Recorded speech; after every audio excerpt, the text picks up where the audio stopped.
Lionel मेस्सीच्या नेतृत्वाखालील विश्वविजेत्या Argentina संघाचा पुढील महिन्यात केरळ येथे नियोजित मैत्रीपूर्ण फुटबॉल सामना लांबणीवर गेला आहे।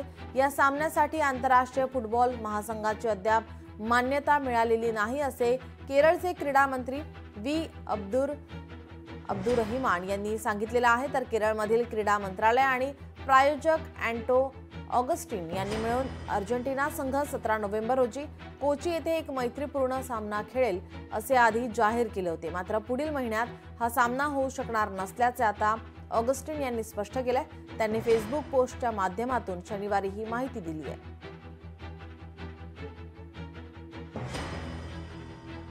फुटबॉल संघाचा सामना आता लांबणीवर गेलेला आहे। फिफाची परवानगी मिळण्यास विलंब झाल्याने आता हा सामना पुढे ढकलण्यात आलेला आहे।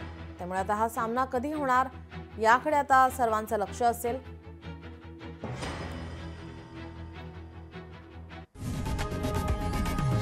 लोकशाही मराठी ऐका, पहा, जागरूक रहा।